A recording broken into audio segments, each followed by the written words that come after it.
Hi everyone, Rocco Luongo here, 20-year consultant, coach, and tech leader, and I'm here to talk to you a little bit today about something we've all stressed about, something we've all struggled with. Whoops, I think I gave it away. Stress. You guys ever dealt with stress out there? I think you have. We've all felt it, me too, of course, right? My story. I started my career, I was in my early 20s, did my undergraduate in New Hampshire in engineering, had the great fortune to head off to Germany, work there, didn't speak the language, that was very stressful. Moving away from my family, moving away from my friends, having to experience a whole new culture, it was difficult, it was stressful, I felt the pressure all the time. Luckily, I had a good support network, but luckily I also enjoyed the challenge of it. I enjoyed seeing these new challenges and rising to them. When I left Germany, came back to the United States, but I didn't always enjoy it, right? I mean, there were definitely periods that were extremely stressful and challenging. I'm sure you guys have felt it too.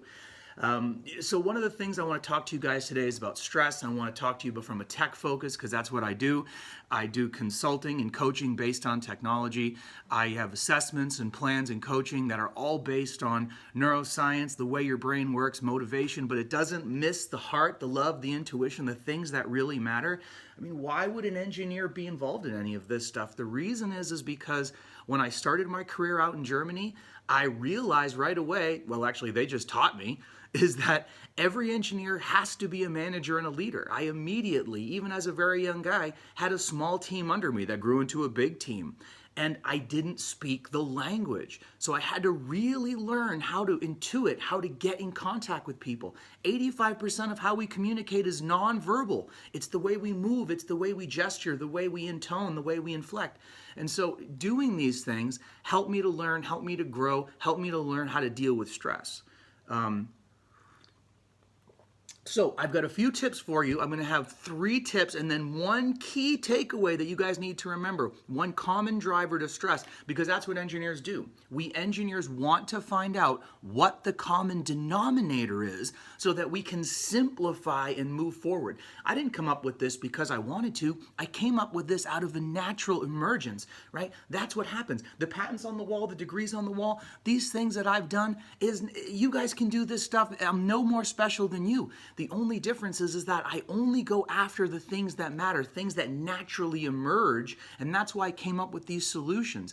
All these programs and tools I've written to help me manage, help me lead, help me get more effective in both the corporate world and the entrepreneurial world, which aren't always the same thing, right? I've realized that there are these common denominators underlining them, and today we're going to take some of these tools and we're going to take a look at stress.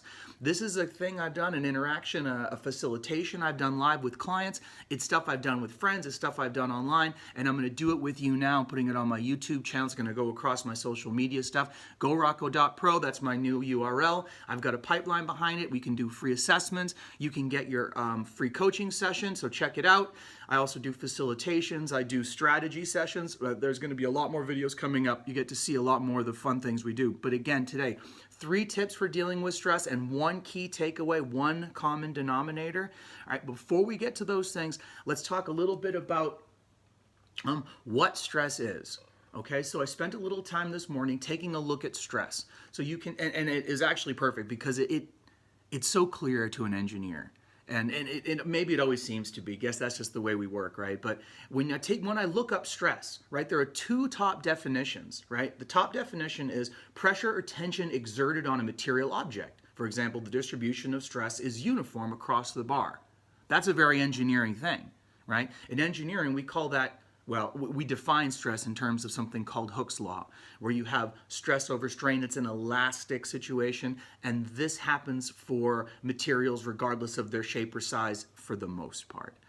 If you take a steel bar and stretch it, all bars made of that same material will exhibit the same stress or strain for that same geometry. And if the geometry is different, you can then infer how it will behave as you stress it and how it strains as a reaction to that stress. I'm starting to see a parallel to our lives. How many of you out there feel stress and then a strain due to that stress? I think that you all do. What's the second definition? A state of mental or emotional strain or tension resulting from adverse or very demanding circumstances. Quote, he's obviously under a lot of stress. You can tell when people are under stress, right? You can see it. You can see the fatigue set in. You can see maybe the shoulders coming up. You can see them hunching, them stressing out. Okay, we get it. We understand what that's like. So what have I learned through my coaching and my leading and my consulting dealing with stress? Number one, stress is a terrible thing. It can be, but it depends on how we react to it.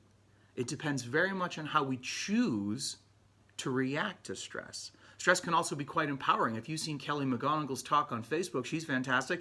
She talks about how once you recognize the stress reaction, recognize that it's supposed to help you and help you move forward by energizing you, right? Increasing your heart rate, increasing the release of hormones. It can help you focus. But the problem of stress is when it becomes chronic, when it's something happening to you all of the time. And I've given you the clue again, that final takeaway, the common denominator in all stress that I've found through my research and my work consulting, you're going to see it here coming up in a little bit, all right? What else did we take a look at this morning, okay? What are some other things? So I take a look at the American Association for Anxiety and Depression, okay? Everyone experiences stress and anxiety at one time or another. The differences between them is stress is a response to a threat and anxiety is a reaction to stress. Anyone out there feel anxiety? Do you recognize that anxiety is a reaction to stress? That if your stress goes away, your anxiety should go away too? Again, this is from the Anxiety and Depression Association of America under their Understanding the Facts section, right? And okay, another thing is, what are we going to do about stress, right? Get enough sleep, get enough exercise, right? Try not to drink too much caffeine. Okay, fair enough. I'm using half caffeine, half decaf. It may not sound that way, but I do. But what do these things have in common, okay? What do all these things have in common? What is that underlying common denominator, okay? We took a look at stress in terms of an engineering thing, stress associated with a bar, right? Stretching a bar. Stress in terms of a mental stress, right? Talking about, he's obviously under a lot of stress, state of mental or emotional strain or tension. Do you see that the same words are in there? If I take a metal bar and put it under tension and stretch it out and stress it, it will experience strain. Then there's the state of mental or emotional strain or tension. That's that emotional stress. Do you see the parallels? The parallels are there, all right? So let me show you something that I've done in some of my facilitations and I use with my clients. I call it the silly putty exercise, okay? Now you folks have seen this, okay? A little bit of silly putty, right? Now, silly putty belongs to an interesting class of materials. They're called viscoelastic.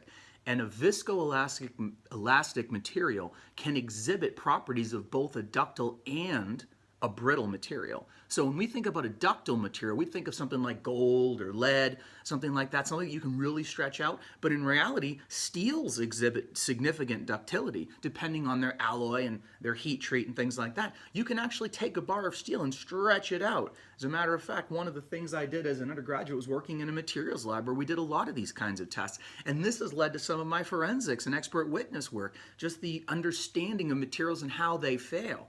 Okay, but what we're talking about today, guys, is this. Okay, silly putty. Sometimes we feel like silly putty, don't we? Sometimes we certainly feel silly. What happens if I apply tension to this bar? I'm gonna try to make it a little smoother. Okay, let's imagine this is a bar. Okay, I take this bar of relatively uniform cross section. Okay. And I apply tension to it. Just like if I'm being stressed in my life, I'm having tension put on me. So I pull this bar, and if I pull it slowly, it will stretch out, right? It'll stretch, okay? Have you guys ever felt this way, that maybe you had to stretch to reach out for a goal? What happens when we apply that stress over a long period of time? What if we think about stresses as things that maybe we don't want to face, things we don't want to do, or maybe things we do want to do, we just don't feel that we have enough time? If I have to pack them all in one morning, I could feel stretched really bad and snap, right? I didn't necessarily pull it any farther. As a matter of fact, I didn't pull it nearly as far. In the first case, look at this. Slowly pulling it, right? That strain rate matters. Right?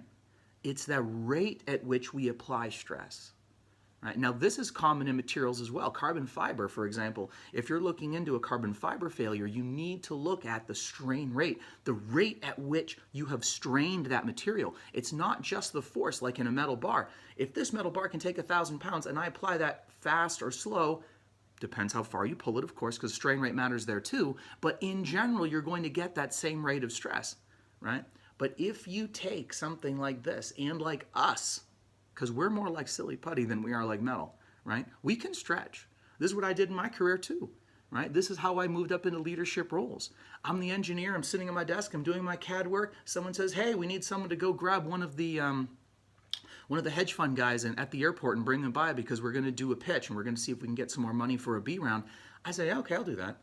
Most other engineers look down, right? A company needs to stretch before it can grow, okay? And you have to stretch too. And you can stretch by recognizing that your stress is going to fail you. You'll crack at a strain rate. How fast you apply that stress, okay? So what is the key takeaway here? Okay, look at this again. If we stretch too fast, we'll snap. And actually, if you take a look at that surface, that is more or less what a brittle surface would look like in a metal too. This can exhibit qualities of a ductile or a brittle material. So can you. You can stretch to reach that goal if you choose to a certain extent that path, if you're able to reach out to do it, and if you don't let pressure drive you down, right? Again, pressure. If I compress it, that's putting pressure on it, all right? So what are the key takeaways? Recognize that you can do this. You have survived worse. You've been on this planet, okay? Key takeaway once, recognize you have survived worse. That's maintaining a perspective. And a lot of times coaching and consulting is just that, helping you see that there's a better perspective, another perspective. Don't stress yourself out too much. We're notoriously bad at seeing what's what when we're stressing ourselves out, okay? Reach out to a loved one or to a trusted advisor to gain, again, perspective. Talk to someone, right? Get engaged. To someone, seek help, seek advice, okay? And don't let time pressure drag you down because that is the common denominator that I told you I was going to share with you. Time pressure is a killer, right? Time pressure is the common denominator in stress, right? Strain rate. Rate means something over time, something done over a period of time. If I have to do 10 things that stress me out, but I can stretch that out over a week, it's not as stressful. If I have to do it all in one morning, it's a lot more stressful. So the time matters. Time is the common denominator in stress. And more so is our perception of that urgency, okay? And you can see this across any definition of stress. Right? In general, in engineering, material, steel, things like that, if we load it with 100 pounds fast or slow, it tends not to make too much difference, although at some level it measurably still does. Time still matters. And so when I talk about stress in terms of a human, in terms of the way we deal with stuff, we have to recognize that time and our perception of time is the key to how we react to stress, and then anxiety is our reaction to that stress. So that's like a compounding factor. You have to go back and eliminate that stress. And if you want to start eliminating stress, you need to recognize that time is a factor. If you remove time from the equation, you will not feel stressed out. And I can give you examples about that. Right? One example is simply recognizing that we often put a fake and false urgency on ourselves and our actions. That urgency comes from inside. So let's try to make sure that we don't let outside influences trigger us into having this stressful reaction. This constant stress, this constant state of fight or flight, which can be beneficial over a short time. Like, for example, a tiger's chasing you and going to eat you, okay? That's real. That's something you need stress for. And time is definitely a factor. I need to get away now. But are the things that consume our day, are those emails really that important? Yeah, get them done. But is it truly urgent, right?